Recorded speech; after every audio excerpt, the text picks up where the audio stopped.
কিন্তু অনেক কিছুই যেন পুরনো বোতলে বন্দী হয়ে আছে। আমরা যেন পুরনো নিগড়েই আমরা দেখছি, বিশেষ করে অপরাধ প্রবণতা, আইন শৃঙ্খলা ব্যবস্থা, বিশেষ করে যারা ভালনারেবল আছেন, সেটি অন্য ধর্মের লোক হন, নারী হন, শিশু হন, তাদের প্রতি অন্যায় অত্যাচার সেটি যেন বেড়েই চলছে। সেই অপরাধ প্রবণতার দিক থেকে কথা বলার জন্য, তার পেছনে রাজনীতিটা বোঝার জন্য এখন আমাদের সঙ্গে আছেন মৎস্য ও প্রাণী সম্পদ মন্ত্রণালয়ের উপদেষ্টা ফরিদা আক্তার। ফরিদা আপা, আপনাকে আমাদের অনুষ্ঠানে স্বাগত জানাই। আপনি আমাদেরকে সময় দিয়েছেন, এসেছেন আমাদের কাছে এবং যুক্ত হয়েছেন আমাদের সঙ্গে, সেজন্য আপনাকে ধন্যবাদ এবং কৃতজ্ঞতা। অনেক ধন্যবাদ। আমাদের সাথে আরও থাকছেন ঢাকা বিশ্ববিদ্যালয়ের অপরাধ বিজ্ঞান বিভাগের সহযোগী অধ্যাপক উম্মে ওয়ারা আমাদের সাথে যুক্ত হয়েছেন ইংল্যান্ড থেকে। উম্মে ওয়ারা, আপনিও আমাদের সময় দিয়েছেন, আমাদের সাথে যুক্ত হয়েছেন, সেজন্য আমাদের শুভেচ্ছা ও কৃতজ্ঞতা জানবেন।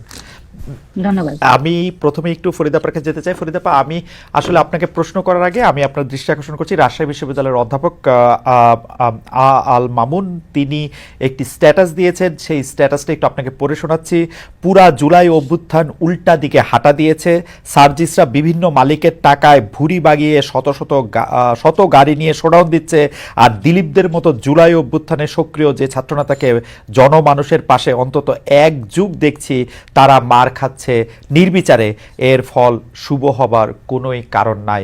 আপা, আপনার কাছে একটু আমরা প্রশ্ন করতে চাই যে সত্যি সত্যিই কি পুরো জুলাই অভ্যুত্থান উল্টা দিকে হাঁটা দিয়েছে কিনা? কারণ এটা তো সত্য, আমরা আসলে এখন শোডাউনের রাজনীতি দেখতে পাচ্ছি, পুরনো রাজনীতির মতো। আবার অন্যদিকে শ্রমিকের অধিকার আদায় করতে গিয়ে প্রকাশ্যে আপনার সরকারের পুলিশের মার খাচ্ছে তরুণ।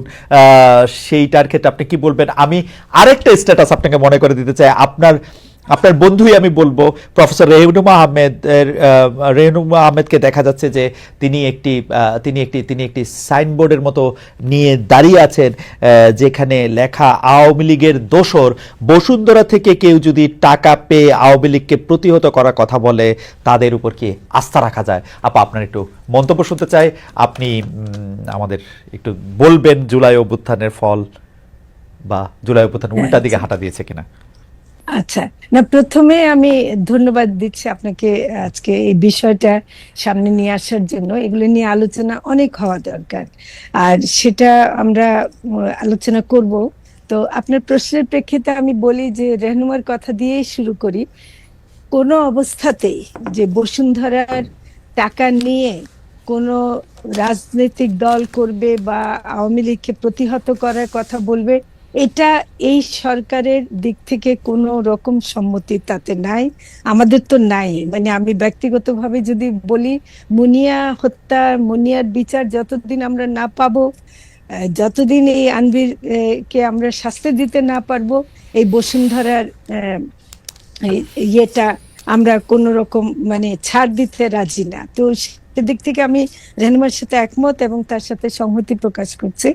আরেকটা হলো যে আপনি যেটা বললেন যে এই যে জুলাই পিছু হচ্ছে কিনা, দেখেন, জুলাই আগস্ট যুক্ত করা উচিত, কারণ 5 তারিখ পর্যন্ত আসলে অনেক হত্যাকাণ্ড হয়েছে।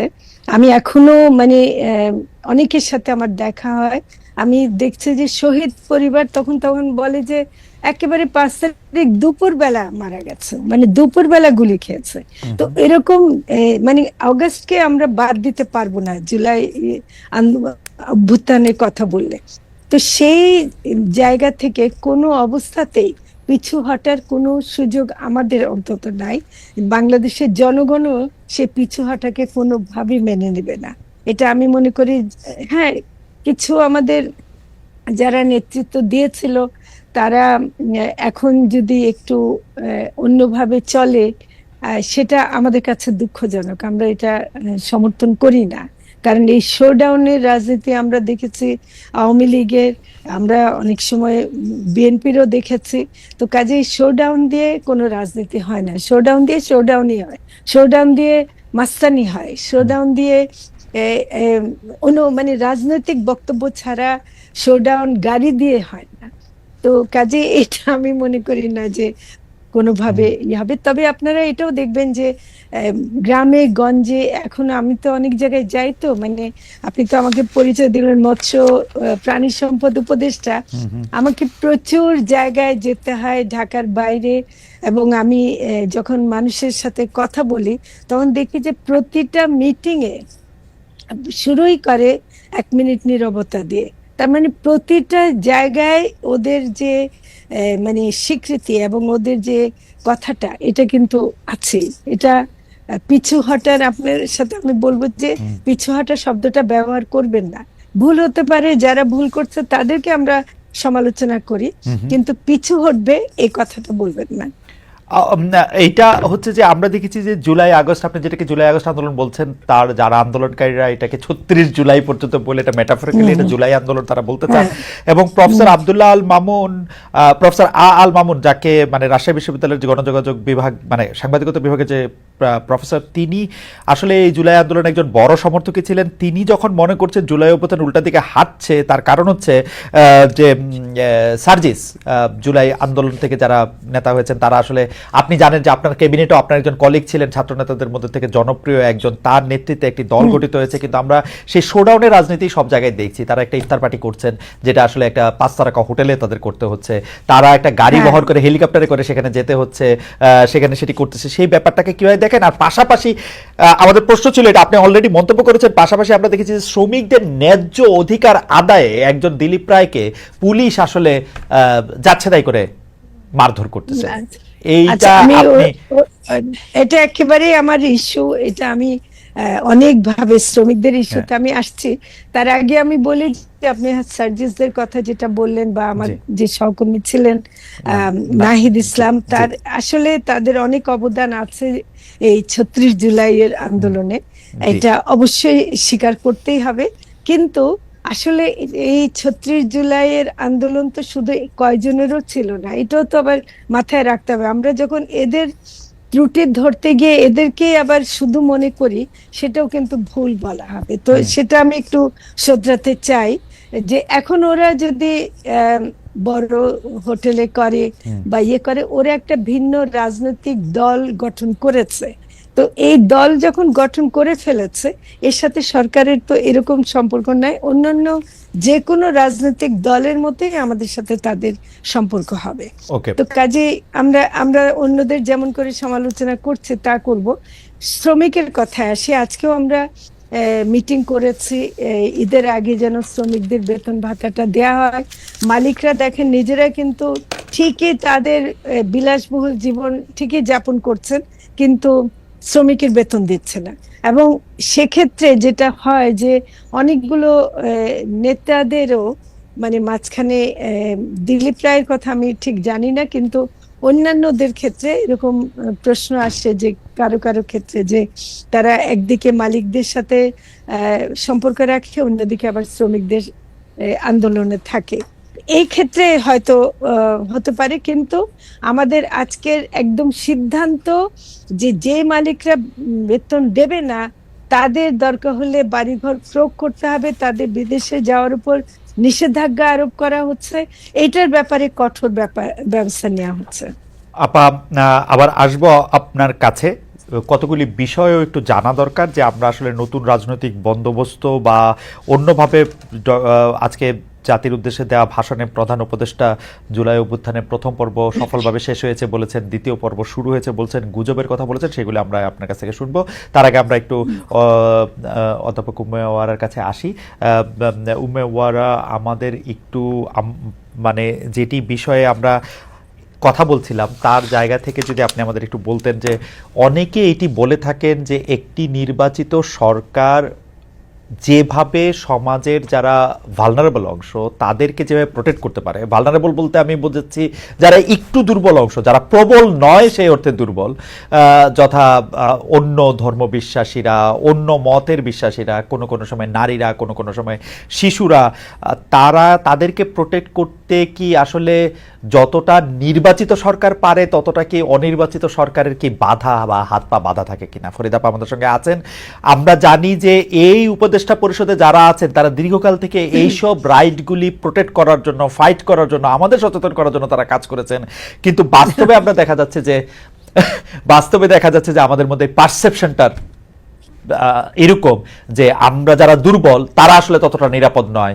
এই সরকারের আমলে যদি একটা নির্বাচিত সরকার থাকতো তাহলে আরেকটু দুর্বল থাকতো। একজন অপরাধ বিজ্ঞানী হিসেবে আপনার কাছে একটু জানতে চাই। আচ্ছা, অনেক ধন্যবাদ আমাকে। প্রথমে আমি বলি, আপনি যেটি বলছিলেন যে যেটি অনির্বাচিত সরকার তার কোনো বাধা আছে কিনা, আমি বরং বলবো যে যখন কেউ জানে যে নির্বাচন হবে সামনে বা একটি সময়সীমা থাকে, বা আমি জানি যে এত তারিখে বা এত বছরের মধ্যে কি নির্বাচন হবে, তখন কিন্তু একটি সরকার আসলে অনেক কিছু ভাবে। কারণ তার কিন্তু দিনের শেষে তার রাজনীতিটা ভোটের রাজনীতি। তার তো আসলে সরকারে থাকতে হলে, আবার পুনরায় আসতে হলে তাকে কিন্তু ভোটের মাধ্যমেই আসতে হবে। কাজে তখন কিন্তু তিনি চেষ্টা করেন সমাজের যে বিভিন্ন স্তরের মানুষ যারা আছেন তাদের সবাইকে মোটামুটি একটু, তারা চিন্তা করেন তাদের বিরুদ্ধে যেন অন্যায় না হয়, বা অন্যায় হলে সেটির বিরুদ্ধে সরকার তখন সেখানে ব্যবস্থা গ্রহণ করে। কিন্তু আমি বলবো যখন একটি অনির্বাচিত সরকার থাকে সেক্ষেত্রে হয়তো বা একটি গা ছাড়া ভাব থাকতে পারে, যে আমি তো আসলে আমার ভোটের রাজনীতির দরকার নাই, আমি হয়তো বা একটি শিক্ষিত মধ্যবিত্ত উচ্চবিত্ত একটি শ্রেণীকে খুশি রাখলে হয়তো বা আমার কাজ হয়ে যাবে। একেবারে নিম্নবিত্ত যারা আছেন, যেমন আজকে আপনি একটু আগে শুরু করলেন যে শ্রমিকদের নিয়ে যে 144 ধারা জারি করেছে বলে তাদেরকে পিটিয়ে তাদেরকে পেটানো হয়েছে, দিলীপ রায় যিনি আছেন একজন, তাকে গ্রেফতার করা হয়েছে, পরবর্তীতে হাসপাতালে নিয়ে নেওয়া হয়েছে। আমার কথা হচ্ছে এই পেটানোটা কি খুব জরুরি ছিল? এই পেটানোটা তো জরুরি ছিল না। কাজেই যখনই আপনি দেখবেন যে একটি যারা সামাজিক অর্থনৈতিক ভাবে একটু কম ক্ষমতাবান, তাদের বিরুদ্ধে দেখবেন পুলিশের যে হুঙ্কার সেটি বোধহয় অনেক বেশি বেড়ে যায়। হ্যাঁ, যেমন আপনি দেখবেন যে জিএমপি কমিশনার একটি বিবৃতি দিয়েছিলেন, প্রজ্ঞাপন জারি করেছিলেন যে শাহবাগ মোড় এবং সচিবালয়ের আশেপাশে বিভিন্ন জায়গায় কোনো ধরনের সভা সমাবেশ হওয়া যাবে না। কিন্তু তার দুদিন পরেই আমরা আবার দেখলাম যে এনসিপি তারা একটি বিবৃতি দিয়েছে তাদের অফিসিয়াল পেজে যে তারা সমাবেশ করছে বা করবে। তাহলে এটা কিন্তু আসলে একটা বিভাজন হয়ে গেল। আমরা যখন বলছি যে বৈষম্য বিরোধী ছাত্র আন্দোলন, তাহলে বৈষম্যটা আসলে এখনো যদি থেকে যায় তাহলে তো সেটি কাজ হলো না। কারণ আমরা শুধুমাত্র একটি নির্দিষ্ট সরকারের বিরুদ্ধে তারা যে আন্দোলন করেছে বা ছাত্র অভ্যুত্থান হয়েছে বিষয়টি কিন্তু সেটি না, এটি একই সাথে সিস্টেমেরও, তাই না? সেই কারণেই তো আমরা সংস্কারের কথা বলছি, যে বিভিন্ন সংস্কারের মাধ্যমে আমরা সিস্টেমটাকে ঠিক করব। এখন আমরা যদি দেখি যে বৈষম্য নতুন ভাবে হচ্ছে, নতুন উপায়ে হচ্ছে, যেমন সার্জিসের কথা বললেন যে তিনি 100টির বেশি গাড়ি নিয়ে শোডাউন করেছেন, আপাও বলেছেন যে এটি উনি নীতিগতভাবে সমর্থন করেন না। এটার পেছনে যে অর্থ ব্যয় হয়েছে সেই অর্থটি দিয়ে উনি যদি আজকে সেই শ্রমিকদের টাকা দিতেন, আমার মনে হয় ওনার ভোট পেতে কোনো আসলে ওনার কোনো কমতি হতো না, উনি সবচেয়ে বেশি মানুষের মন জয় করতে পারতেন। তো বিষয়গুলো আসলে ম্যাচুরিটির, বিষয়গুলো আসলে মাথা ঠান্ডা রাখবার, বিষয়গুলো আসলে ক্ষমতা হাতে পেয়ে সেটিকে আমি কত ঠান্ডাভাবে সুস্থির ভাবে আমি সেটিকে আসলে আমি ইমপ্লিমেন্ট করবো সেটির প্রয়োজন। কারণ আমি যখন ক্ষমতায় থাকি না তখন আমি অনেক কথা বলতে পারি, আজকে আমি অনেক কথা বলতে পারি, আপা এটা হলো না কেন, আপা ওইটা হলো না কেন, কিন্তু যখন আমি ক্ষমতায় যাচ্ছি তখন কিন্তু আমাকে অনেক ঠান্ডা মাথায় কাজগুলো করতে হবে, যেটির একটি আমার কাছে মনে হচ্ছে একটু অভাব রয়েছে। আরেকটি বিষয় আমি একটু বলতেই চাই যে ট্যাগের যে রাজনীতি, আগে যখন আপনারা দেখবেন 16 বছর ধরে আমরা একটি ট্যাগের রাজনীতি দেখেছি, কিছু হলে কেউ একজন জামাত হয়ে যাচ্ছে, কিছু একজন হলে কেউ একজন স্বাধীনতা বিরোধী হয়ে যাচ্ছে। এখন আবার দেখবেন উল্টোটা, কোনো কিছু হলেই আওয়ামী লীগ করছে, আওয়ামী লীগের দোসর করছে। সরকারের একটি কোনো মন্তব্য করলে হয়তো বলা হচ্ছে আচ্ছা তিনি তো বোধহয় আওয়ামী লীগের দোসর, উনি হয়তো বা টাকা খেয়েছেন। বা ধরেন ছাত্রলীগ যদি কোনো একটা, আমরা মনে করতাম যেটা ইনডেমনিটি আছে, তাদের একটু অজানা অদৃশ্য ইনডেমনিটি আছে, তারা যাই করবে না কেন তাদের হয়তো বা কিছু হবে না। এখন কি আসলে সেটির জায়গায় কি এই ছাত্র জনতা, তৌহিদি জনতা, এই বিষয়গুলো প্রতিস্থাপিত হচ্ছে কিনা? কারণ আপনি দেখবেন যে পুলিশের উপস্থিতিতে মাঝে মাঝে এমন কিছু ঘটনা ঘটে যে তখন সাধারণ মানুষ হিসেবে আমার কিন্তু অনেকটা ভয় লাগে। যে যেমন একজন ব্যক্তি আছেন যিনি লাইব্রেরিতে, ঢাকা বিশ্ববিদ্যালয়ের লাইব্রেরির একজন কর্মচারী, যিনি একজন ছাত্রীকে উত্ত্যক্ত করার জন্য তাকে হাজতে নেওয়া হয়। আপনি দেখবেন থানার ভেতরে 5 ঘন্টা 6 ঘন্টা 7 ঘন্টা ধরে লাইভ হয়েছে। আপনি আমাকে বলেন এটা কি কোনো, মানে এটা দেখে আপনার মনে হবে আমি কি কোনো সিনেমা দেখছি নাকি এটা আসলেই হচ্ছে, এটা কি আসলেই ঘটছে? মানে এটা কি সম্ভব? তারা লাইভ করছে, তার ইন্টারভিউ নিচ্ছে, আপনি বলেন হ্যাঁ আমি এই করেছি, আমি ওই করেছি। এটা তো আসলে একটা থানায় তো এই ধরনের ঘটনা আসলে ঘটাটা খুবই আমাদের জন্য অ্যালার্মিং, যে তাহলে পুলিশ তাহলে আসলে কি করছিল? আমার মনে হয় যে ওয়ারা এই প্রশ্নগুলি ফরিদা আপাকেই করেছেন, যে ফরিদা আপা এটা একটু মন্তব্য করবেন কিনা? একটু মন্তব্য করতে চাই আমি। বিশেষ করে শেষের যে ঘটনাটার কথা বললেন যে একটা মেয়েকে উত্ত্যক্ত করার পর যখন নাকি থানায় নিয়ে গেছে, এরা এই যে সো কল্ড তৌহিদি জনতা, এগুলো মানে একেবারে মাস্তানি, এগুলো জনতা, এগুলো যে সহ্য করেছে, আমরা কিন্তু এটা মানে ইন্টারনালি এটা অনেক প্রশ্ন তুলেছি, এগুলো অনেকে আমরা সহ্য করতে পারিনি, আমরা নিজেরাই ইয়ে করতে পারিনি। এখন তারা নাকি আজকে শুনলাম যে তারা নিজেদের নাম তৌহিদি জনতা থেকে ওলামা জনতা করছে।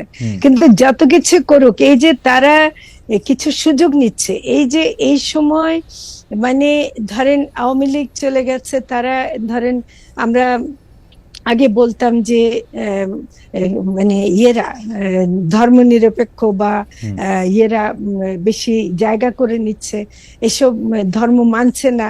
কিন্তু এখন ধর্ম মানার কথা বলে অনেক ওলেমা নামধারী, আমি তাদের ওলামাও বলতে চাই না, তারা নারীদের বিরুদ্ধে এবং জনগণের বিরুদ্ধে যে অবস্থান নিচ্ছে, আমি একদম পরিষ্কার কথা বলছি যে এটা আমি তো ব্যক্তিগতভাবে কোনোভাবেই গ্রহণ করি না, প্রতিবাদ জানাই, এবং সরকারেও আমরা এটা ইন্টারনালি অনেক করছে। হ্যাঁ, এটা আমি ওয়ারাকে বলবো যে এই দুর্বলতা যে আছে এটা মেনে নিচ্ছে, কারণ এটা আমাদের যেটা অনেক সময় বলা হয় যে যদি বেশি, বিশেষ করে শ্রমিক আন্দোলনের সময় আমাদের কথা হচ্ছিল যে আমরা বলছি যে রাস্তাঘাট বন্ধ করে দিলে এটা জনগণের ইয়ে হয়, মানে ভোগান্তি হয়, সেরকম করা যাবে না। বলতে গিয়ে আমরা যা করি সেটা আবার হয় কি যে শ্রমিকের উপর অত্যাচার হয়, শ্রমিকের উপর অত্যাচার হয়, তো সেজন্য আমরা ওটা করতে চাই না। তো সেজন্য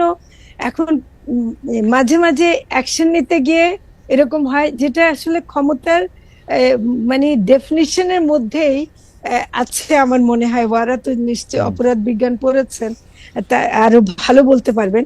আমি সরকারে থাকলেও আমি এটা বলবো যে ক্ষমতার প্রয়োগ যখন একটা সিস্টেমের অংশ হয়ে যায়, সেখানে এক ধরনের অবিচার হয়ে যায়। এটা আমি আপনাকে পেয়েছি যখন আমি আপনাকে সরাসরি, মানে ওয়ারাও বলেছেন, কিন্তু আমি একটু সরাসরি প্রশ্ন করি যে ব্যাপারটা কি এরকম যে আসলে আপনাদের তো আসলে এইখানে আসার, আপনারা যে জোর করে এসেছেন বা আপনারা যে অনেকদিন থেকে যেতে চান, সেরকম কোনো ইচ্ছা আপনাদের কখনোই আপনাদের ছিল না? আমি একটা জিনিস ওয়ারার প্রথম কথা একটু আসি। ওয়ারা যে বললে যে নির্বাচিত সরকার, ইভেন আপনিও বলেছেন যে নির্বাচিত সরকার বনাম আমরা, আমি মনে করি যে নির্বাচিত সরকার হলে এটা ঠিক যে তাদের ভোটারদের ব্যাপারটা একটা থাকে, আমাদেরকে অনির্বাচিত বলাটা আবার আমি মানতে রাজি না। কারণ আমরা একটা গণ অভ্যুত্থানের পরে, আমরা বিপ্লবী সরকার হতে পারিনি, কিন্তু একটা গণ অভ্যুত্থানের পরের সরকার, যেটাতে আমাদেরকে যারা বসিয়েছেন, এটা আমাদের ইচ্ছাকৃতভাবে আমরা আসিনি। ছাত্ররা যারা আন্দোলন করেছেন, তারা আমাদেরকে যখন বসিয়েছেন, তাদের নির্বাচনে আমরা আপনারা বরং বাইবেলে সে চোজেন ওয়ান, আপনারা চোজেন ওয়ান। তো চোজেন ওয়ান না, কিন্তু কথা হলো যে না, এটাতে আমি হাসতে চাই না, এই জন্য যে আমরা অনির্বাচিত, মানে নির্বাচনের প্রসঙ্গটা যে গণতন্ত্রের প্রশ্নে আসে বারবার, যে নির্বাচন করলে গণতান্ত্রিক বা গণতন্ত্র রক্ষা হবে, এটা থেকে বেরিয়ে এসে একটু যদি আমরা রাজনীতি করার কথা বলি এবং গণতন্ত্র প্রতিষ্ঠার কথা বলি, তাহলে আমাদের ভূমিকাটা, আমাদের দায়বদ্ধতা পুরাটা গণ আন্দোলনের, গণ অভ্যুত্থানের অংশগ্রহণকারী সকল জনগোষ্ঠীর জন্য। কাজে আমাদের অনেক বড়। আমি একটু আমার কেসটা বলি। আমরা দেখেছি যে এইখানে গণতন্ত্রের নামে যারা সোকল নির্বাচিতও ছিল, আমি যদি 2001 থেকে 6 বিএনপিকে বলি, 96 থেকে 2001 পর্যন্ত আওয়ামী লীগ সরকারকে বলি, 2008 থেকে 13 আওয়ামী লীগ সরকারকে বলি, যারা নির্বাচিত ছিল তারা একটা পপুলিস্ট জায়গা থেকে আসলে বলে যে গণতান্ত্রিকভাবে তাদের এটা চাইতেছে, সেই জন্য তারা এটা করতে বাধ্য হচ্ছে বা তারা এটা করতে পারছে না, এরকম একটা জায়গা বলে। কিন্তু আমি গণতন্ত্রের চর্চা হিসেবে বুঝি আপনি সবচেয়ে ভালনারেবল অংশকে আপনি রক্ষা করবেন, আপনি পপুলিস্ট জায়গা থেকে মানে ন্যায়কে বাধা দিবেন না। কারণ আমরা অনেকেই গণতন্ত্র বলতে বুঝি আমাকে লাইনে দাঁড়াইতে হবে না, আমি একটা স্পেশাল কাজ করতে পারবো, সেই জায়গা থেকে সেইটার ক্ষেত্রে আপনাদের তো ওই অসুবিধা থাকার কথা না, যেটা আসলে সোকল নির্বাচিত এদের থাকে, যে না আমরা তো পরের বছরকে ভোট চাইতে হবে, আমার একটা ভোট ব্যাংক লাগবে। কিন্তু আপনারাও যেন পপুলিস্ট জায়গাতেই আটকে থাকেন, সেরকম হয় কিনা আপা? না, এটা তো কিছুটা তো হয়ে যায়, এটা একেবারে অস্বীকার করা যাবে না। কিন্তু আমি একটু বলতে চাই যে আমরা কি গত 15 বছর নির্বাচন বলেও কি কিছু ছিল, গণতন্ত্র বলে তো কিছু কিছু ছিল ছিল না। না, কাজে কিছু ছিল না। ফ্যাসিবাদের যে একটা সময় পার করে আমরা এসেছি, হুম, হুম। এতে কিন্তু অনেক কিছু গুলিয়ে গেছে, মানে কার কি ভূমিকা কি আমি এজন্য বলছি যে আমরা এক একজন এক এক ভাবে হয়তো দেখছি। আমাদের উপদেষ্টা পরিষদ নিয়ে গঠিত যে সরকার, তার মধ্যেও হয়তো আমরা অনেকে অনেক ভাবে দেখছি। একটা যেটা হয় কি, আমরা পপুলিস্ট দেখতে গিয়ে আমাদেরকে দ্রব্য মূল্যের কথাটা আগে ভাবতে হয়, হুম। আমাদেরকে যেমন শ্রমিকদের কথাটা আগে ভাবতে হয়। যে আমরা প্রচুর তর্ক করি যে শ্রমিকের কেন বেতন দেওয়া হবে না, হুম। বেক্সিমকোর কারণে প্রচুর শ্রমিকরা পাচ্ছে না, ওরা টাকা পাচার করে দিচ্ছে, মালিকরা টাকা পাচার করে দিচ্ছে, কিন্তু শ্রমিকের বেতন দেবে না। এই যে ঘটনাগুলো ঘটছে, কারণ ফ্যাসিবাদ কিন্তু এখনো পুরোটা যায়নি, তো এটা তো আমাদের মনে রাখতে হবে। না আপা, আমরা কি যায়নি। আমরা কি ফেসিবাদের আড়ালটা নিতে পারবো যখন আমরা দেখব যে নতুন রাজনৈতিক দলগুলো সেই পুরনো ব্যবসায়ী সম্প্রদায় থেকেই টাকা নিচ্ছে, তাদের নাম গোপন এটাই। করছে? আপনি কি তাদের আর কোনোদিন বিচার করতে পারবেন? পারবেন না তো আর। না না না, সেটা হলো সবচেয়ে দুঃখজনক। আমি আর- একেবারে আজকে খোলামেলা ভাবে দুঃখ প্রকাশ করছি এবং এমনকি নিন্দা জানাচ্ছি যে সেই কর্পোরেট গ্রুপের কাছ থেকে যারা ভূমিদস্যু, যারা right. নারী হত্যাকারী, নারী ধর্ষণকারী, জি। যারা জনগণের এত মানে ভোগান্তির কারণ, তাদের কাছে যারা টাকা নেয়, তারা কোনো মতে জনগণের বন্ধু হতে পারবে না। আমাদেরকে অধ্যাপক ওয়ারাও বলতে চাইছেন কিছু। জি, আপনি বলবেন। জি। থাকবে, আমি এই প্রসঙ্গে একটু বলতে চাইছিলাম যে টাকা নিতে তো হয়, আসলে এটা রাজনীতি করতে হলে একটি রাজনৈতিক দলকে আসলে বিভিন্ন সোর্স থেকে টাকা নিতে হয়, সেটিও আমি বুঝলাম। কিন্তু মুশকিল হচ্ছে আপনি যখন যাদের মালিকদের টাকায় পাঁচতারা হোটেলের রাজনীতিবিদদের খাওয়াবেন, আর যারা আহত হয়েছেন জুলাই অভ্যুত্থানে তাদেরকে খাওয়াবেন সোহরাওয়ার্দ দিতে, তখন বিষয়টা অনেক বেশি বৈষম্যমূলক হয়। আমি বারবার বলছি যে বৈষম্যহীনতার কথা বলে আমি বৈষম্য যখন করি তখন এটা চোখে বেশি লাগে। আরেকটি কথা আপনি বলছিলেন যে, থ্যাংক ইউ, আরেকটি কথা আপনি বলছিলেন যে পপুলিস্ট হওয়ার যে বিষয়টা, পপুলিস্ট হওয়ার যেটা আপাও বললেন যে হ্যাঁ কখনো কখনো আসলে তো এটা হয়ে যায়। যেমন আমি একটু বলতেই চাই যে নারীর এবং শিশুর বিরুদ্ধে সহিংসতার যে বিষয়টি গত প্রায় 1 মাস ধরে আমরা এটি নিয়ে অনেক আন্দোলন হচ্ছে, কথা হচ্ছে, এবং আপনি জানেন যে খুবই সম্প্রতি একটি অধ্যাদেশ করা হয়েছে নারী শিশু নির্যাতন দমন আইনকে সংশোধন করে। সেখানে আমি বলতেই চাই যে সেখানে একটি কথা এসছে যে আলাদা করে একটি 9 খ যোগ করা হয়েছে যে বিয়ের প্রলোভন দেখিয়ে যদি কারোর সাথে যৌন সম্পর্ক হয় তাহলে পরবর্তীতে যদি বিয়ে না হয় সেক্ষেত্রে সেটি ধর্ষণ বলে বিবেচিত হবে। আমার কাছে এটি খুবই একটি পপুলিস্ট চিন্তা থেকে করা একটি আইন মনে হয়েছে। একই সাথে আমি একটু বলতে চাই, বলা হয়েছে যে তদন্ত 30 দিন আগে হতো, এখন 15 দিনে করতে হবে, বিচার 180 দিনে ছিল, এখন 90 দিনে করতে হবে, এই সময়ের মধ্যে জামিন দেওয়া যাবে না। এবং এক্ষেত্রে আরো বলা হয়েছে যে মৃত্যুদণ্ড তো অবশ্যই পরিবর্তিত হয়নি। এবং আরেকটি বিষয় আমি বলতে চাই যে এখানে 32 কতে বলা হয়েছে যে প্রয়োজনে অভিযুক্ত ব্যক্তির ডিএনএ নমুনা পরীক্ষা না করার সিদ্ধান্ত তদন্ত কর্মকর্তা নিতে পারেন। এই বিষয়গুলো কিন্তু আমার কাছে মনে হয়েছে যে আসলে আমি নারীর বিরুদ্ধে সহিংসতাকে প্রতিরোধ করতে গিয়ে আমি হয়তো বা পুরুষদের প্রতি অনেকখানি অন্যায় করে ফেললাম। কাজে একজনের প্রতি ন্যায় করতে গিয়ে আরেকজনের প্রতি আমি যদি অন্যায় করে ফেলি তখন কিন্তু আসলে ওই আবার সে বৈষম্য চলে আসছে, কারণ মৃত্যুদণ্ড দিয়ে কখনো ধর্ষণকে কমানো যায় না। ফরিদা আপা মনে হয় এটা নিয়ে বলবেন কিছু।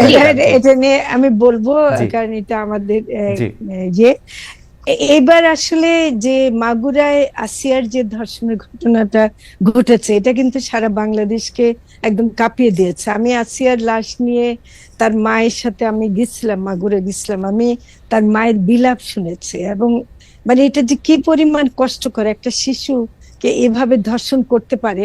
তো এই সময় যে আন্দোলনটা এবং কিছু মব জাস্টিস, কিছু মেয়েদেরকে হেনস্থা করার ঘটনা ঘটার পরে অনেক আন্দোলন হয়েছে। এবং কিছু কিছু ক্ষেত্রে আমি বলবো যে নারী মানে নির্যাতন বিরোধিতা করতে গিয়ে মানে একটু অনেক বেশি দাবি করা হয়েছে যে এক্ষুনি আইন বদলাতে হবে, এক্ষুনি করতে হবে।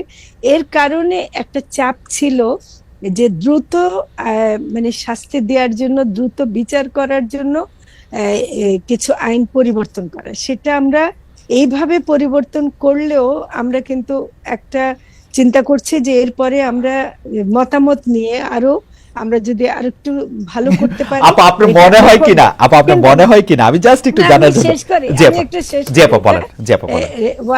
ওয়ারার যে নয়ের খর কথাটা বললো, এটা পুরুষদের বিরুদ্ধে বলার জন্য না, এটা প্রচুর আপনি পত্রিকায় শিরোনাম দেখবেন যে গ্রামের একেবারে সাধারণ, এটা আসলে শহরে বা মানে মধ্যবিত্তদের কথা বলা হচ্ছে না এখানে, গ্রামের একেবারে নিরীহ কতগুলি মেয়েদেরকে এরকম বিয়ের প্রলোভন দেখিয়ে ধর্ষণ করে, ওই বিয়ের কথাই পরে থাকে না, পরে ওকে ধর্ষণ করে ছেড়ে দেয়। এখানে আসলে কোনো ছেলের বিরুদ্ধে করার জন্য না, ওইরকম প্রভিশনটাকে রেখে এটা নিয়ে অনেক বিতর্ক হয়েছে এবং আরো হবে। কিন্তু আমরা এইটুকু মনে করি যে ধর্ষণ তো অনেকগুলো ব্যাপার আছে, অনেক সময় দেখেন বলে যে মেয়েরা কাপড়টা ঠিক মতো পরেনি, ওদিক দিয়ে গেল কেন, এই করলো কেন, ওই ছেলের সাথে তার ভাব ছিল, এই যে কথাগুলো আসে, বলে যে সে তো সম্মতিতে গেছে। ধর্ষণ মানেই তো অসম্মতি, ধর্ষণ তো কোন জনকর্মে অসম্মতি মানেই তো ধর্ষণ। আপা আমি একটা সরল প্রশ্ন করি আপা, যে বিয়ের প্রলোভন দেখায় হোক আর তাজমহল দিয়ে দেওয়ার প্রলোভন দেয়া হোক, ধর্ষণ তো ধর্ষণ, ধর্ষণ তো ধর্ষণ, ধর্ষণ উইদাউট কনসেন্ট এই জিনিস করা মানে ধর্ষণ। তো সেটা হলে বিয়ের প্রলোভন দেওয়া, আমি এটা বিয়ের প্রলোভন দেখেন কোত্থেকে আসলো? কিন্তু বিয়ের প্রলোভন বা বিয়ের কথা বলে দুইজন পূর্ণবয়স্ক মানুষের পূর্ণ সম্মতিতে অনেক কিছুই হইতে পারে, সেইটা তো আর ধর্ষণ বিবেচিত হবে না, সেটা তো আলাদা জিনিস। না, এখানে আমি একটু ক্লিয়ার করি, এটা কিন্তু দুইজন পূর্ণবয়স্কর মধ্যে হয় না, অনেক সময় এটা হয় কি যে একজন হয়তো 18 বছরের ঊর্ধ্বে, আরেকজন হয়তো 16 বছরের কম, এরকম ঘটনা কিন্তু অনেক ঘটে যেখানে সম্মতির। কিন্তু অপরাধ বিজ্ঞানী তো বলবেন 18 বছরের নিচে যে সে তো সম্মতি দিতেই পারে না, দিলেও দিতে পারে না, দিতেই পারে না। সেজন্য আমি এটাই বলতে চাইছিলাম যে আমাদের আইনটা যদি এরকম হতো যে সেখানে নাবালিকার কথা বলা হতো স্পষ্টভাবে, বলা আছে না আপা, এখানে বলা আছে 16 বছরের উপরে যে কারো সাথে তার সম্মতি যদি থাকেও বিয়ের প্রলোভন দেখিয়ে পরবর্তীতে চাইলে সেটি ধর্ষণ হিসেবে বিবেচিত হবে। আমি কেন এই কথাটি বললাম যে পুরুষের এগেইনস্ট এই কথাটি কেন বললাম, যে আপা আমাদের কিন্তু মিথ্যা মামলার প্রচুর ঘটনা আছে, আমি বলছি না যে সবাই মিথ্যা মামলা করেন, আছে। এক, দুই হচ্ছে আমার যে জায়গাটিতে কনসার্ন ছিল যে আমরা যদি বলতাম যে সাবালিকা নয়, যে নাবালিকা, তার সম্মতি নিয়েও যদি কেউ মানে যৌন সম্পর্ক করেন, সেটি পরবর্তীতে ধর্ষণ হতে পারে। এটাই ছিল, মানে আসলে আপা এখানে বলা আছে 16 বছরের ঊর্ধ্বে। আমার মনে হয় যে ফরিদা আপা মূলত কিন্তু আসলে যেসব মেয়েদেরকে করা হচ্ছে কোন ক্ষেত্রে, এমনকি মানে 16 বছরের ঊর্ধ্বেটা আসলে কমই ছিল, ওটা পরে হয়তো শোধরানো হয়নি। আসলে মেইনলি হলো যাদেরকে একদম ফুসলিয়ে ফাসলিয়ে একদম মানে কিশোরী মেয়ে, ওদেরকে নিয়ে গিয়ে ধর্ষণ করে, তারপর তখন ও জানে যে ওকে বিয়ে করবে বলে নিয়ে গেছে, কিন্তু আসলে এটা করে। এটা কিন্তু আপনি পত্রপত্রিকার রিপোর্টে প্রচুর আছে, এবং এটা দেখে এটা প্রচুর আছে, সেটাকে অ্যাড্রেস করা হয়েছে। আমার মনে হয় যে এবং খালেদ আরেকটা অ্যাড করি, মহিলা ও শিশু বিষয়ক মন্ত্রণালয়ের পক্ষ থেকে যিনি ছিলেন, ওরা বলছে যে ওদের যে জেলা পর্যায়ের অফিসগুলো আছে, যে শেল্টার হোম গুলোতে আছে, সেখানে যারা আসে বা অফিসগুলোতে যারা অভিযোগ করে, তাদের মধ্যে অনেকগুলো আছে যে মেয়েরা বলতে পারে না কোথাও, কিন্তু তারা বলছে আমাদেরকে এরকম নিয়ে গেছিল, আমাকে তারপর এরকম খারাপ কাজ করছে। এই যে এই ব্যাপারটা আছে এখানে, ছেলেদেরকে রক্ষা করার ব্যাপারটা, যে নিরীহ বা অপরাধী নয় তাকে রক্ষা করার ব্যাপার অবশ্যই দেখতে হবে, কিন্তু আমি মনে করি এটা আছে। আমার মনে হয় যে এই ব্যাপারটা নিয়ে আমরা নিশ্চয়ই পরে আরেকটু বড় প্ল্যাটফর্মে আরেকটু বড় করে আলাপ করতে থাকবো, এবং আলাপটা আমরা জারি রাখবোই। তবে অধ্যাপক ওয়ারাকে ধন্যবাদ বিষয়টি তোলার জন্য, এবং ফরিদা আপাও আসলে অধ্যাপকের সঙ্গে পুরোপুরি প্রায় একমতই হলেন, কিন্তু তার পার্সপেক্টিভটাও একটু ব্যাখ্যা করলেন যে কোন জায়গার জন্য এটা কোনটা করা যায়। আমরা পরবর্তী প্রসঙ্গে যাওয়ার আগে আমরা একটু দর্শকদের কাছে একটু জানতে চেয়েছিলাম যে বাংলাদেশের সেনাবাহিনীকে জনগণের মুখোমুখি দাঁড় করানো ষড়যন্ত্র চলছে, এমন মন্তব্য করেছেন বিএনপির ভারপ্রাপ্ত চেয়ারম্যান তারেক রহমান। প্রিয় দর্শক, এই বক্তব্য সঠিক বলে মনে করেন কিনা? শতকরা 45% দর্শক মনে করছেন তার এই বক্তব্য সঠিক, শতকরা 55% মনে করছেন তার এই বক্তব্য সঠিক নয়। আমি একটু ফরিদা আপাকে একটু মানে সরকারের ভিতরের প্রশ্ন একটু করতে চাই যে আপা এই কথা কি ঠিক? অনেকে বলছেন যে আপনাদের উপদেষ্টাদের মধ্যে কার্যত যারা দেশ চালাচ্ছেন তাদের মধ্যে স্পষ্টত কয়েকটি ভাগ রয়েছে, যাদের এক ভাগ একরকম মনে করছেন যে এই সরকারের মেয়াদকাল আরেকটু বাড়ানো উচিত, সেটা 3 বছর হতে পারে, 4 বছর হতে পারে, আরো অনেক দিন হতে পারে। আরেক ভাগে তারা মনে করছেন যে না, দ্রুত নির্বাচন দেওয়া উচিত। আরেক ভাগে রয়েছেন আপনারা মনে করছেন যে না, আসলে সংবিধানে যথেষ্ট পরিমাণে সংস্কার এনে রাজনৈতিক দলগুলোকে বাধ্য না করা গেলে এই নির্বাচন আর কোনো কিছু মানে তৈরি করে না। আপা এটা কি ঠিক? উপদেষ্টাদের মধ্যে কয়েকজন কয়েক রকম ভাবে বলছেন, সেজন্য নানা ধরনের দ্বিমত, ভিন্ন মত দেখা যাচ্ছে। আচ্ছা, আপনি কি করে ভাবলেন যে উপদেষ্টাদের মধ্যে কত ভাগ আছে? আমি বলে দেবো আপনাকে। আচ্ছা আপা বললেন না, আপনি কত ভাগ আছে এটা বললেন না, ভাগ আছে কিনা এটা বলেন।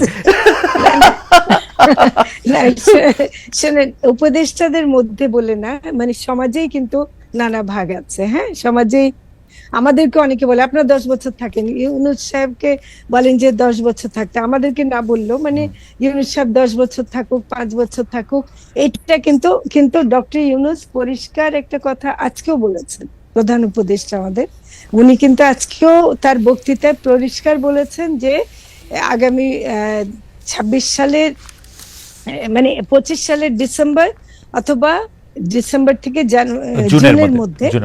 জুনের মধ্যে নির্বাচন হবে। তো কাজে এই কথা থেকে আর কে কোন ভাগে মনে করছে যে বেশি ইয়ে করা যাবে, সংস্কারের প্রশ্নে আমরা যেটা মনে করি যে যেসব সংস্কারগুলো মানে এখন করে ফেলা যাবে সেটা আমরা করবই, আর কিছু সংস্কারের কাজ এমন থাকবে যেগুলো নাকি হয়তো শুরু করে দেয়া যাবে, যেন রাজনৈতিক দলগুলো করে। কারণ রাজনৈতিক দলগুলো যদি তাদের মানে এসে যদি মনে করে যে ওকে ঠিক আছে, মাঝখানে কেউ ছিল, ওদেরকে এখন সরিয়ে আমরা ভোট নিয়ে আসলাম, এখন আমাদের মতো করে আমরা চালাবো, এটা কিন্তু আসলে জনগণের কাছে গ্রহণযোগ্য হবে না। এবং আমাদেরও জনগণের কাছে যে প্রতিশ্রুতি আমরা দিয়েছি সেটাও রক্ষা করা হবে না। কাজে সংস্কারের ব্যাপারটা আমাদেরকে দেখতেই হবে, এবং সেটা আমরা যতদূর সম্ভব আমরা এর মধ্যে করার চেষ্টা করব। কিছু কাজ হয়তো শুরু করে দেব, আর কিছু কাজ হয়তো আমরা শেষ করতে যদি পারি করব। আমি আপা আপনাকে ধন্যবাদ। আমি একটু উম্মে ওয়ারা আপনার কাছে একটু আসতে চাই, দুটো বিষয় আপনি একটু দৃষ্টি আকর্ষণ করতে চাই। কথাটি আমরা তুলেছিলাম কিন্তু এটি নিয়ে আলোচনাটা হয় না, আপনার মানে আলোচনাটার পরিণতি পায় নাই। আপনার কাছে যেটি জানতে চাইবো যে সেটি হচ্ছে, আজকে প্রধান উপদেষ্টা ডক্টর মোহাম্মদ ইউনূস বলেছেন সবসময় মনে রাখতে হবে, আমি তাকে কোট করছি, আমরা কিন্তু যুদ্ধ অবস্থায় আছি। গুজব হলো এই জুলাই অভ্যুত্থানের বিরুদ্ধে পরাজিত শক্তির মস্ত বড় হাতিয়ার। সেইটা জুলাই অভ্যুত্থান এই পরাজিত শক্তির মস্ত বড় হাতিয়ার বলা হচ্ছে একদিকে, কিন্তু আমরা দেখছি যে ছাত্র জনতার ব্যানারে মব তৈরি করে আগের ক্ষমতাসীনদের বা তাদের ঘরবাড়িতে আক্রমণ করা হচ্ছে। কখনো দেখছি যে আপা যাদের কথা বললেন তৌহিদি জনতার ব্যানারে মাজার জ্বালিয়ে দিচ্ছে, কাউকে কতল করতে হবে এই দাবি করা হচ্ছে প্রকাশ্যে। এসব ঘটনা আপনি কিভাবে দেখছেন? এই মব এবং এই তৌহিদি জনতা নিয়ে অন্তর্বর্তীকালের সরকারের অবস্থান কি সঠিক মনে হচ্ছে কিনা? কারণ আমি আপা নিশ্চয়ই এটা জবাব দিবেন, আপনার কথা আমি আগে শুনতে চাই। আমরা কিন্তু অন্তর্বর্তী সরকারের, যেটাকে আমরা আমাদের সাংবাদিকতার জার্গনে বলি মাল্টিপল এডিটোরিয়াল সিনড্রোম, আমরা দেখতে পাচ্ছি। একটার জায়গায় একরকম, আরেকটার জায়গায় আরেক রকম, কোনো কনসিস্টেন্সি নাই। আপনি কি বলবেন আমাদের একটু, আপনার মতামত একটু শুনতে পাচ্ছি। জি, অনেক ধন্যবাদ। আমি প্রথমেই বলবো যে সরকার, একজন যখন সরকারের দায়িত্বে থাকেন, একজন যখন সরকার প্রধান বা একজন সাধারণ জনগণ হিসেবে আমি কিন্তু চাইবো তিনি আমার নিরাপত্তা নিশ্চিত করবেন। যুদ্ধ অবস্থায় থাকি, শান্তি অবস্থায় থাকি, যে অবস্থায় থাকি, যিনি সরকার প্রধান তিনি যেমন তার অবস্থাটি ব্যাখ্যা করতেই পারেন, ঠিক তেমনি একজন সাধারণ জনগণ হিসেবে আমি কিন্তু আমার সর্বপ্রথমে চাইবো যে আমার অধিকারটি নিশ্চিত হোক। আপনি যে মব জাস্টিসের কথা বলছেন, আপনি দেখেন বাংলাদেশে, আমি যদি একটু আপনাকে প্রথম আলোর একটি 22 মার্চের একটি রিপোর্ট আছে যেখানে একটু অপরাধ নিয়ে কিছু রিপোর্ট পরিসংখ্যান এসেছে, সেখানে বলা হচ্ছে যে গত 7 মাসে 13,496টি অপরাধ সংঘটিত হয়েছে, ডাকাতি, ছিনতাই, দস্যুতা, অপহরণ, এইসব ক্ষেত্রে, ধর্ষণ, চুরি, এসব ক্ষেত্রে, যেটি আগের সরকারের আমলের চেয়ে 6.16% বেড়েছে। কারণ 23-24-এ এই অপরাধগুলোর সংখ্যা ছিল 12,714 আর এখন হচ্ছে 13,496। আরেকটু বলি, গত 2 মাসে বাংলাদেশে ডাকাতির ঘটনা হয়েছে 146টি, যেটি গত বছর এই সময় আপা ছিল একটা ছোট্ট 62টি। প্রশ্ন করতে পারি? আপা একটা ছোট্ট প্রশ্ন করতে পারি? সেটা হচ্ছে যে আমাদের এমনিতে অপরাধ বাড়ার মানে এই যে অপরাধের ত্বরণ ঘটার বাৎসরিক রেটটা কত? মানে এইবার যেমন এটা 6% বা 6.some% এটা বাড়ছে, একদম। 2022 থেকে 2023-এ এটা মানে আমার একটা ধারণা হচ্ছে যে আমাদের সমাজে পাল্লা দিয়ে অপরাধের সংখ্যা একটা নির্দিষ্ট হারে বাড়তিছে। এইটা কি সেই রকম বাড়া নাকি এর চেয়ে একটু বেশি বাড়া এই সরকারের সময়? আমি আমি আপনাকে আপা আপনাকেই জানতে ও চাইছি। আচ্ছা জি আচ্ছা, দুঃখিত। তো জি।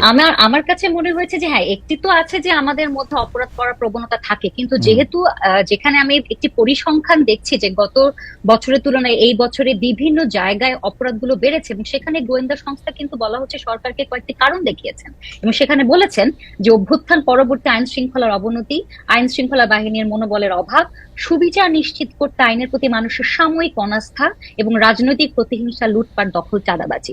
এই কারণগুলো যখন আছে তখন কিন্তু আমি বলতেই চাইবো যেটা সবসময়ের মতো আমি যদি মনে করি যে সবসময় বাড়ছে, বিষয়টা আসলে সেরকম নয়। কেন আমি এই কথাটি বলছি?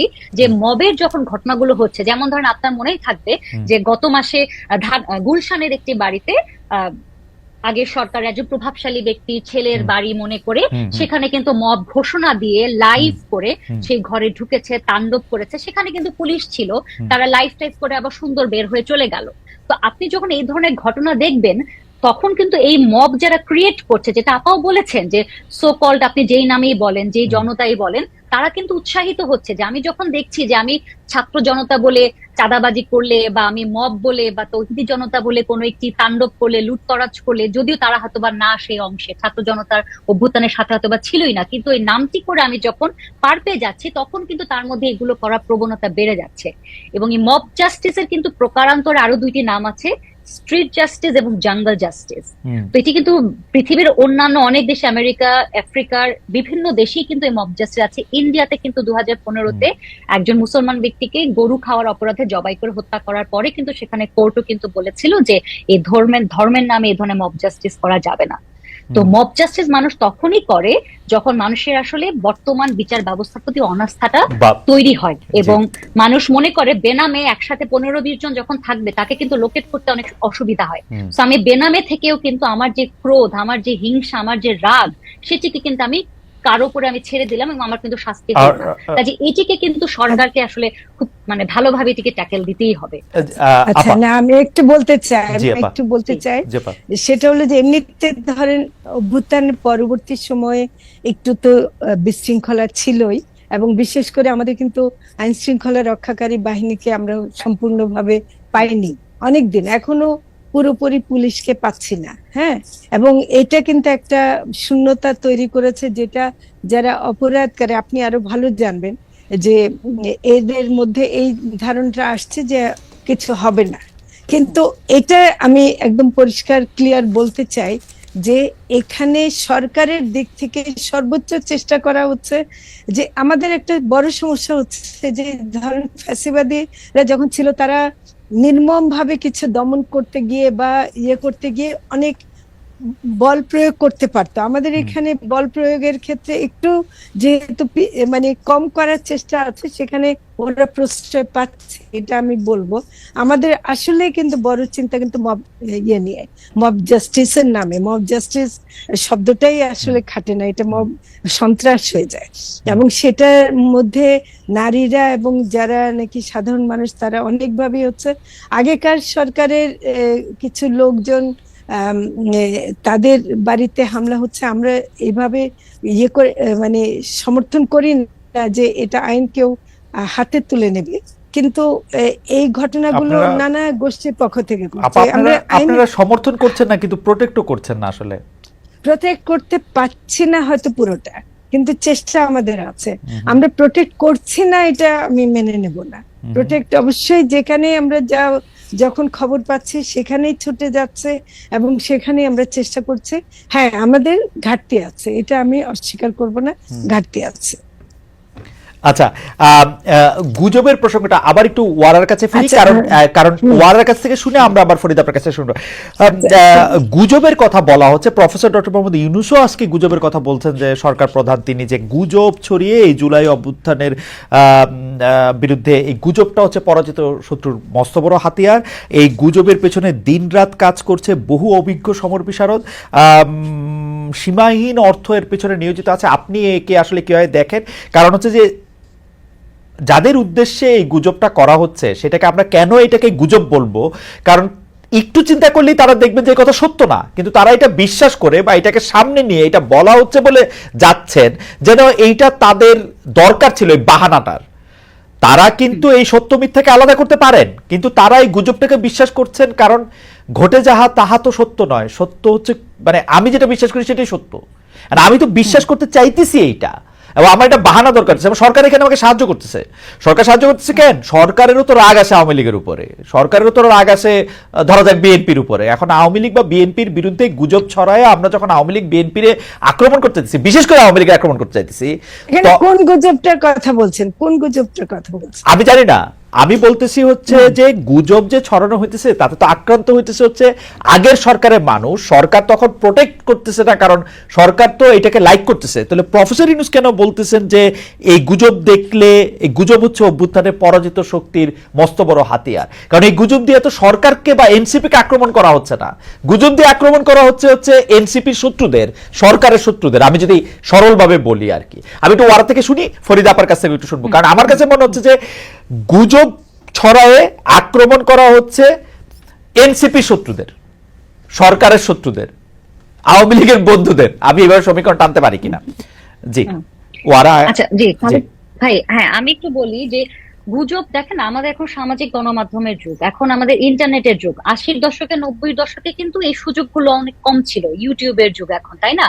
গুজব তো থাকবে, এটা শুধুমাত্র এখনকার যে অন্তর্বর্তী সরকারের আমল না, এটা গত আওয়ামী লীগ সরকারের ছিল, আগামীতে যে সরকার আসবেন তাদের ক্ষেত্রেও হবে। আমার কাছে মনে হয় যে যার কাজ গুজব তৈরি করা, কিন্তু গুজব তৈরি করবেনই, কিন্তু সরকারের দায়িত্ব হচ্ছে আসলে কি খুব দৃশ্যমান কিছু কাজ করে, দৃশ্যমান জনগণের আকাঙ্ক্ষার সাথে যায় এই ধরনের কিছু কাজ করে না জনগণের কনফিডেন্সটাকে অর্জন করা। যেমন ধরেন অনেকেই বলছেন জুলাই হত্যাকাণ্ডের বা গুমের বিষয়গুলো, যেখানে আয়না ঘর, এগুলো আমরা দেখেছি, এগুলো হচ্ছে মানুষের খুব আবেগের জায়গায় আছে। সেই জায়গার বিচার প্রক্রিয়াগুলো যদি আপনি সঠিকভাবে শুরু করেন এবং সেই জায়গাগুলোতে আপনি বিচার যদি নিশ্চিত করতে পারেন, আপনি যদি যারা জুলাই অভ্যুত্থানে আহত হয়েছেন তাদের ক্ষতিপূরণের জায়গাটি আপনি নিশ্চিত করতে পারেন, আপনি যদি রিকনসিলিয়েশন গুলো করতে পারেন। এই যে আপা বলছেন যে পুলিশকে আমরা ঠিক মতো পাই নাই, কেন পাই নাই? পুলিশের সাথে সাধারণ জনগণের যে রিকনসিলিয়েশন, সেটার চেষ্টা কি আমরা করেছি? বিশ্ববিদ্যালয়গুলোতে শিক্ষকের সাথে ছাত্রের যে ঝামেলাগুলো তৈরি হয়েছে, বিশেষ করে আওয়ামীপন্থী শিক্ষক যারা ছিলেন, তাদের সাথে কি আমরা রিকনসিলিয়েশনের চেষ্টা করেছি? আমরা যখন ক্রান্তিকালীন ইনসাফের কথা বলি, পোস্ট কনফ্লিক্ট জাস্টিসের কথা বলি, শুধুমাত্র বিচারের কথা কিন্তু আমরা বলি না, সেখানে কিন্তু রিকনসিলিয়েশনের কথা খুব গুরুত্বের সাথে আসে, ক্ষতিপূরণের কথা খুব গুরুত্বের সাথে আসে। কাজে আমি গুজবের কথা আমি বলতেই পারি, গুজব তো থাকবেই, কিন্তু আমি সরকারের একজন হিসেবে বা সরকার হিসেবে আমি যখন খুব পজিটিভ কিছু কাজ করতে পারবো, আমি আমার জায়গাটা ক্লিয়ার করতে পারবো, তখন কিন্তু গুজব টুজব দিয়ে আসলে কিছু হয় না।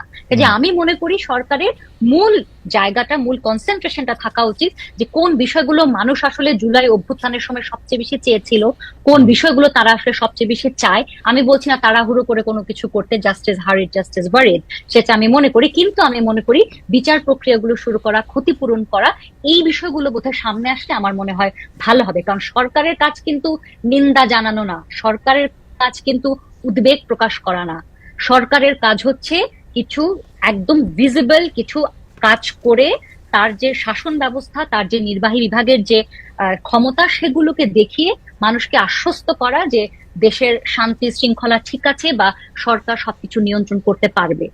সেটা বেশি গুরুত্বপূর্ণ। আমার মনে হয় যে ফরিদা আপার কাছে একটু শুনি, আমার একটা প্রশ্ন আছে, আগে ফরিদা আপাকে একটু শুনে নিই।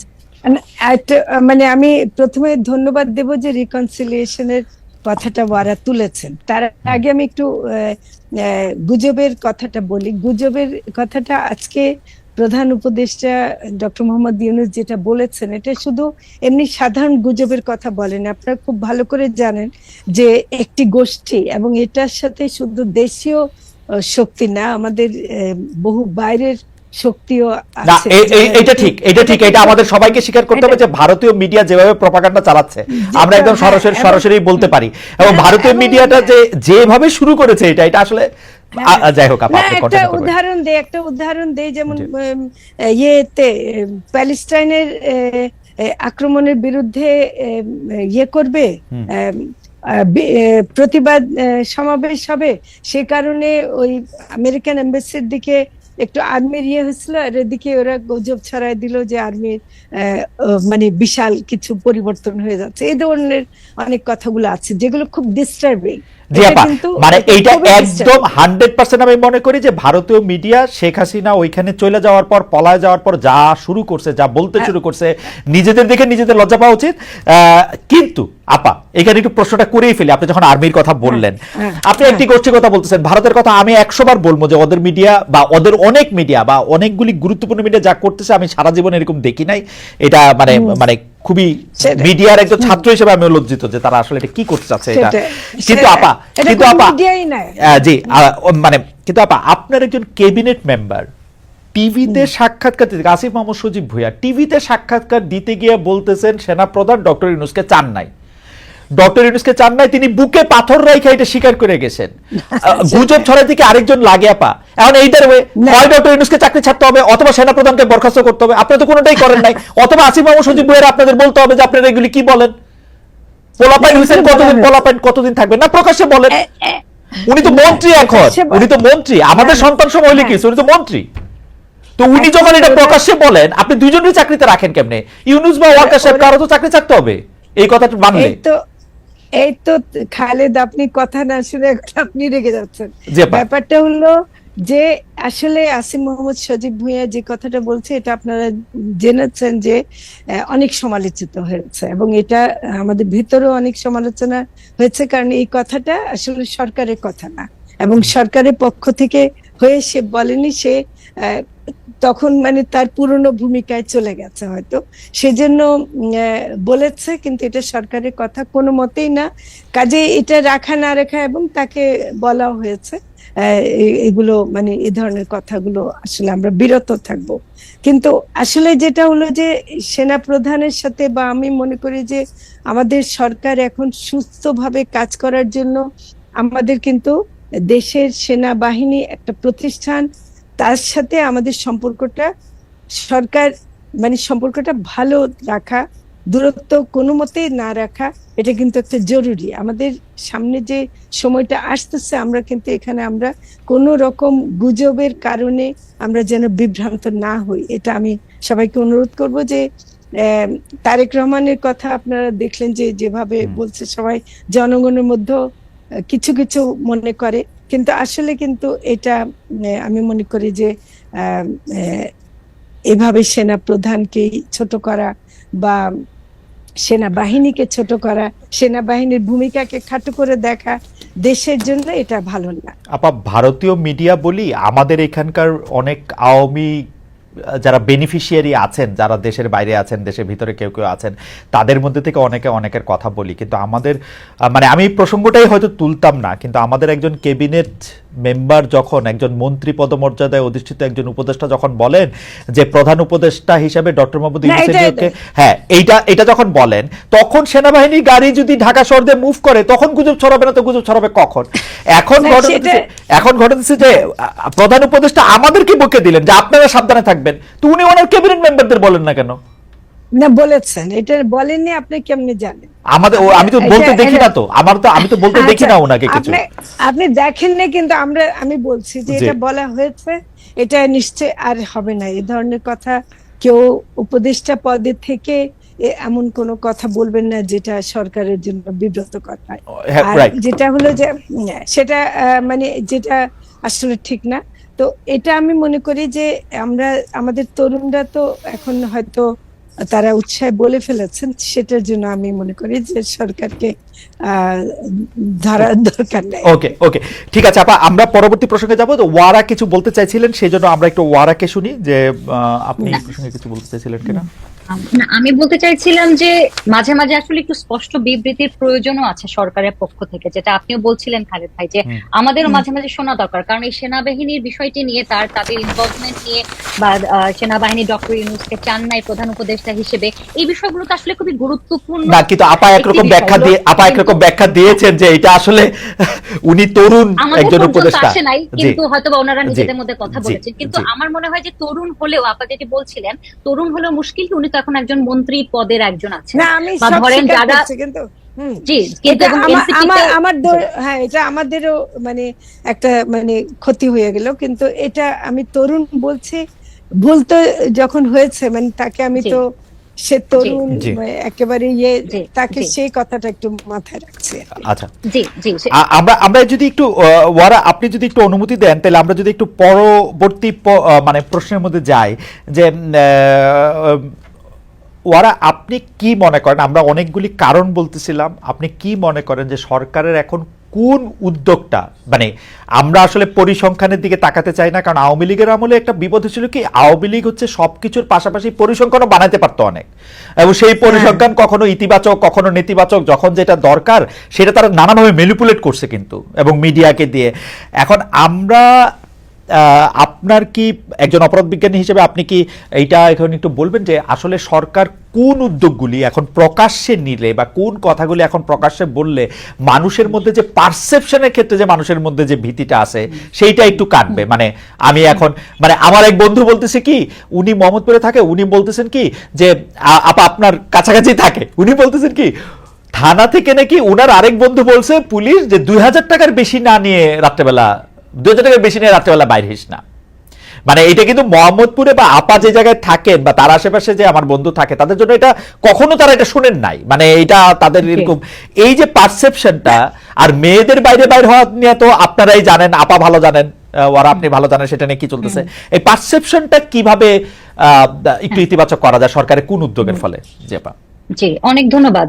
একটা কথা একটু বলি যে সরকার একটি যেটা খুব ভালো কাজ করেছেন ক্ষমতায় এসে, যে বিভিন্ন কমিশন গঠন করে দিয়েছেন, যে নির্বাচন নিয়ে, সংবিধান নিয়ে, পুলিশ সংস্কার নিয়ে। কিন্তু মুশকিল হচ্ছে কি, যে সংস্কারের যে প্রতিবেদনগুলো, যে রিপোর্টগুলো আমরা দেখছি, সেগুলোর বাস্তবায়ন, সেগুলো কবে হবে, এই টাইম ফ্রেম গুলো না আমরা বুঝতে পারছি না। আমি যেটা একদম প্রথম একটা কথা বলেছিলাম খালেদ ভাই, যে নির্বাচনের একটি ডেট যদি থাকে, যে আমরা জানি কবে কোন বিষয়টি হবে, একটি মোটামুটি সম্ভাবনা থাকে, তখন কিন্তু আসলে আমাদের জন্য বুঝতে পারসিভ করতে সুবিধা হয়, সরকারও তখন আমার মনে হয় প্ল্যানিং করতে সুবিধা হয়। যেমন ধরেন আমি একটু পুলিশ সংস্কার কমিশনের একটু কথা বলি। হ্যাঁ, তো পুলিশ সংস্কার কমিশনের বিষয়গুলো পড়তে গিয়ে আমি দেখলাম যে কমিশন কেমন পুলিশ চাই বলে জনমত জরিপ করলো।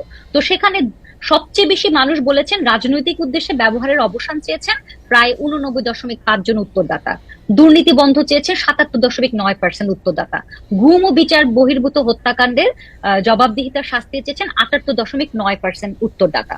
কিন্তু আপনি যখন কমিশনের রিপোর্টটি দেখবেন, প্রাথমিক যে রিপোর্ট আপনি দেখবেন, সেখানে আমি একটি দুটি একটু কথা বলি। যেমন ধরেন এখানে একটি বলা আছে যে স্বাধীন পুলিশ কমিশনে জাতীয় সংসদের সরকারি দল ও বিরোধী দলের 2 জন করে সদস্য থাকবেন। সেখানে বলা হয়েছে পুলিশের দুর্নীতি প্রতিকারে সর্বদলীয় কমিটির ওয়াচডগ হিসেবে কাজ করার কথা বলা হয়েছে। এই ওয়াচডগে কে থাকবেন, কারা থাকবেন, কিছু বলা হয় না। সেখানে বলা হয়েছে যে রাতের বেলায় গৃহ তল্লাশির ক্ষেত্রে পুলিশের সাথে স্থানীয় গণ্যমান্য ব্যক্তির উপস্থিতি নিশ্চিত করতে হবে। সাধারণভাবে তো গণ্যমান্য ব্যক্তি আমাদের দেশে একজন রাজনৈতিক ব্যক্তিই হন। কাজে এই বিষয়গুলো যদি থাকে, পুলিশের নিয়োগ, পদোন্নতি, এগুলোতে যদি আপনি ক্ল্যারিটি না নেন, আপনি যদি রাজনৈতিক প্রভাব মুক্ত না করেন, তাহলে কিন্তু আসলে যেই সংস্কারের কথা আমরা বলছি সেটি কিন্তু সম্ভব হবে না। কাজে আমি মনে করি যে আপনি যেটি বলছিলেন, দৃশ্যমান যে কাজগুলো প্রথমেই করতে হবে, পুলিশ ব্যবস্থাকে আসলে ঢেলে সাজাতে হবে। আপনি রাজনৈতিক প্রভাব মুক্ত, দুর্নীতি মুক্ত, জবাবদিহিতা নিশ্চিতকরণ, যেগুলো মানুষ চাইছে, জনমত জরিপে আসছে, কিন্তু ম্যাডাম আপনার কাছে কি মনে হয় না যে আমি ওয়ারা আপনার কাছে জানতে চাইছি যে আপনার কাছে কি মনে হয় না যে এই পুলিশ বাহিনীকে ঢেলে সাজানোর কথা আমরা মুখে যেরকম করে বলবো, একটা বাহিনী যে 53 বছর ধরে একরকম ভাবে গড়ে উঠেছে তাকে ঢেলে সাজানো মানে যে ইট টেক্স টাইম।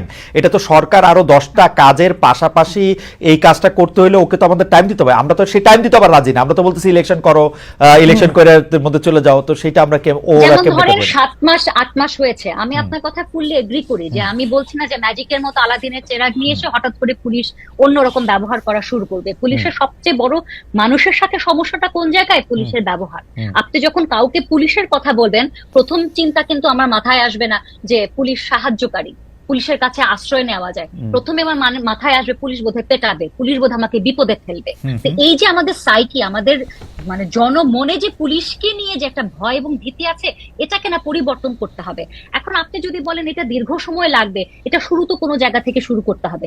এখন আপনি দেখছেন পুলিশ সুযোগ পেলেই শ্রমিককে পেটাচ্ছে, বাম দলের কিছু ছাত্রদের বিরুদ্ধে মামলা করে দিচ্ছে। আমি একটু বলি আপা, পুলিশ যখনই আমরা বলছি যে পুলিশের মনোবল দুর্বল হয়ে গেছে, কিন্তু আবার যখনই সুযোগ পাচ্ছে ধরে ধরে পেটাচ্ছে যারা রাজনৈতিকভাবে, সামাজিকভাবে, অর্থনৈতিকভাবে একটি দুর্বল অবস্থায় আছেন। আরেকটি কথা আমি বারবারই বলতে চাই যে এতগুলো কমিশন হয়েছে, কিন্তু আমরা কিন্তু কোনো পিস এবং রিকনসিলিয়েশন কমিশন দেখি নাই।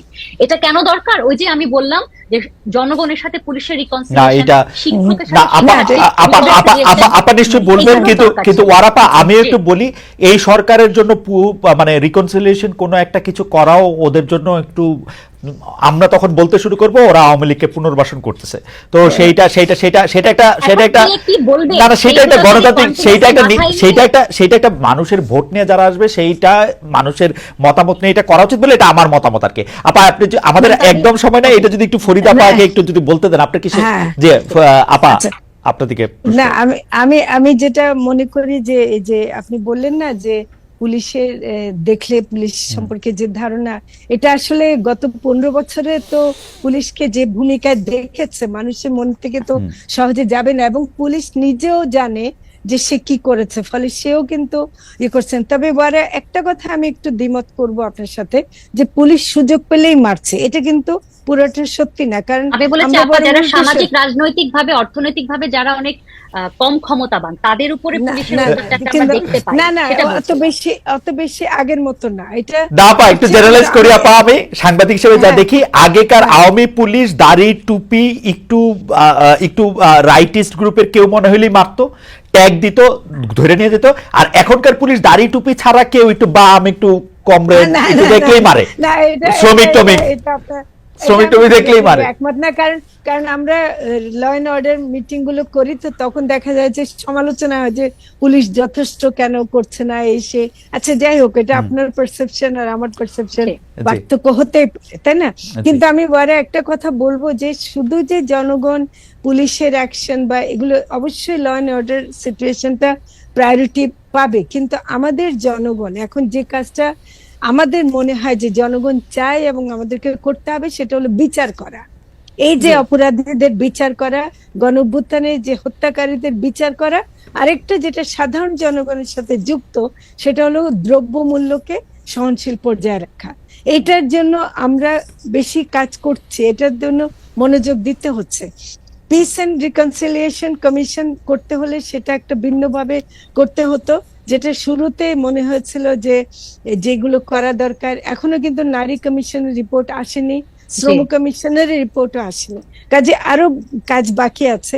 প্লাস যেটা বেশি দাবি, যে সংবিধান নিয়ে আমরা কি করব, সংবিধানকে নতুন করে লিখবো নাকি এটাকে ঠিক করব, এই কাজটাও তো এখনো সিদ্ধান্ত পুরোপুরি হয়নি। তো কাজে আমার মনে হয় কি বেসিক কাজগুলো আমাদেরকে 7 মাস আপনারা খুব দ্রুত গুনে ফেলেন, কিন্তু 7 মাসের মধ্যে যে কত চিন্তা করতে হয়েছে, কত কাজ করতে হয়েছে, কত নতুন ভাবে আসতে হচ্ছে। তো কাজে এখনো আমাদের কেউ যে বলে আপনারা কোনো কাজই করেন না। আসলে সংস্কার কমিশন তো আলাদা, 6টা কমিশন 6 জায়গায় দিয়ে দিবেন কাজ, আর আপনারা কোনো কাজ করেন না, এটা যে বলে, এটা কি আপনাদের হার্ট করে কিনা? এটা আপনাদের হার্ট করে না, এই জন্য যে যদি কাজ করি এবং পরে মানুষ দেখবে ঠিকই। তো কাজে আমরা আরো বেশি কাজ করার দিকে মনোযোগ দিই, অযথা হার্ট করার মতো কথা শুনে দুঃখ পাবো কিসের জন্য? জনগণের কথা তো বলবে। কাজে আমি মনে করি যে না, আমাদের সমালোচনা করেন বা খুবই ভালো, আমি খুবই শুনতে রাজি, কিন্তু এটা মাথায় রাখবেন যে আমাদের কতগুলো জরুরি কাজ, সেটা হলো বিচার করা।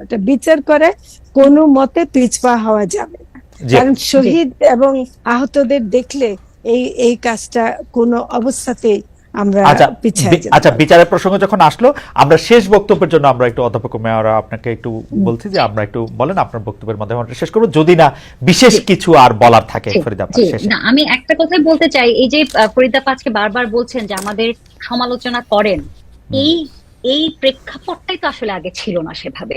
এই যে আমি আজকে এখানে বসে বলছি যে সরকার এটা করেন নাই, সরকার ওইটা করেন নাই, এবং সরকার পক্ষের একজন মাননীয় উপদেষ্টা বলছেন, বারবার বলছেন উনি রিপিটেডলি, যে বলেন আমাদের কি সমস্যা আছে, কোথায় ভুল আছে। এটা না একটা খুব একটা কি বলবো, একটা মানে খুব একটা এমন একটা জায়গা যে মনে হয় আমি কথা বলতে পারি, মত প্রকাশের অধিকারটা আসলে আমরা অনুভব করতে পারি। এটা আমি অবশ্যই আমি এটা বলবো। আর বিচারের যে কথাটি সেটিও আমি বলেছি যে গুম খুন জুলাই হত্যাকাণ্ডের যে বিচারগুলো, যেগুলো কথা বারবার আসছে, আমাদের আইসিটি ট্রাইব্যুনালে এসছে, ডেফিনেটলি সেটি নিয়েও কথা হতে পারে যে মৃত্যুদণ্ড এখনো আছে, কিন্তু ভালো ভালো কিছু সংশোধনীও এসছে। তারা বলেছেন যে ইন্টারন্যাশনাল অর্গানাইজেশনে কেউ চাইলে এসে পর্যবেক্ষণ করতে পারবেন। এই বিষয়গুলো আমার মনে হয়, যেটি আমি বলছিলাম, যে দৃশ্যমান ভাবে আমরা যদি দেখতাম না যে এই বিচার প্রক্রিয়াগুলো শুরু হচ্ছে, গুমের যে প্রতিবেদন সেটি আমরা আসলে পাবলিকলি পাইনি, বা তারপরে সেই বিষয়গুলো নিয়ে কারা জড়িত আছেন তাদের বিষয়গুলো যদি আমরা একটু জানতে পারতাম। দ্রব্যমূল্য তো ভীষণভাবে নিয়ন্ত্রিত বর্তমানে, কাজে এই যেগুলো মানুষের সবচেয়ে বেশি জীবনের সাথে জড়িত এবং আবেগের সাথে জড়িত, আমি বারবার বলছি, এবং অভ্যুত্থানের আবেগের সাথে জড়িত, সেই বিষয়গুলো যদি সরকার দৃশ্যমান ভাবে সেই জায়গাগুলো শুরু করতে পারে, আমার মনে হয় চমৎকার ভাবে বলেছেন। শুধু হ্যাঁ, আমি একটা দায়িত্বের জায়গা থেকে, কারণ পুলিশ বাহিনীর পরিবারের কতজন সদস্য আপনার দৃষ্টি আকর্ষণ করছেন, আমি প্রশ্নটি করে রাখছি। আপনি এক লাইনে এটি বলতে পারেন ফরিদা আপা, নাও বলতে পারেন, কিন্তু আমি দায়িত্বের জায়গা থেকে প্রশ্ন, তো পুলিশ বাহিনীর যারা মারা গেছেন জুলাই আগস্ট মাসে, তাদের সেই পুলিশ হত্যার বিচার কি হবে কি হবে না, এটা কি আপনাদের মধ্যে আলোচনা হয়? যদিও আমরা জানি 5 থেকে 8 পর্যন্ত যা হয়েছে তার দায় সরকার নিবে না, বা সেটা নিয়ে এটা হবে না, এটা প্রায় ইন্ডিমিনিটি ধরনের একটা জিনিস আছে, এটা নিয়ে কেউ প্রশ্ন তুলছে না, কিন্তু যাদের যায় তাদের তো যায় না। আসলে পুলিশদের মধ্যে আমি একটা দেখেছি যে একটা বড় ধরনের ক্ষত আছে, যে তাদের উপরও তাদেরকে মেরেছে, এবং এখনো কিন্তু অনেক জায়গায় যে আন্দোলন হয়, তখন যখন পুলিশ তাদেরকে ঠেকাতে যায়, এই সম্প্রতি একটা ঘটনায় দেখা গেছে পুলিশকে মেরেছে, ওরা কিন্তু এটা সবসময় বলে। এই জিনিসটা আমাদের মধ্যে অত ডিটেইলে আমার সাথে অন্তত হয়নি, কিন্তু আমি মনে করি অন্যায় ভাবে যদি কাউকে, কেউ ফ্যাসিবাদের দোসর হয়ে কাজ করতে গিয়ে যদি মানে তার একটা শিকার হয়েছে, সেটাকে কিভাবে দেখবে সে আলোচনাটা আমাদেরকে করতে হবে, কিন্তু এই মুহূর্তে আমি এর বেশি কিছু বলতে পারছি না। তবে আমি না, আপনি কম্প্রিহেন্সিভলি বলেছেন ফরিদা আপা, আপনাকে অনেক ধন্যবাদ, অনেক ধন্যবাদ ওয়ারাপা আপনাকেও। দর্শক, আমাদের অনেকগুলি বিষয়, আসলে 2-3টি খুবই গুরুত্বপূর্ণ বিষয়ের ক্ষেত্রে ফরিদা আপা এবং ওয়ারাপা তাদের মূল্যবান মতামত জানিয়েছেন। আপনারাও অনেকে যুক্ত ছিলেন, যদিও আজকে ভারত এবং বাংলাদেশের মধ্যেকার, বাংলাদেশ এবং ভারতের মধ্যকার একটি ফুটবল ম্যাচ ছিল, সেটিও আপনারা অনেকে দেখেছেন, সেটি ড্র হয়েছে। তবে পরবর্তী অনুষ্ঠানে আপনাদের সবাইকে পরবর্তী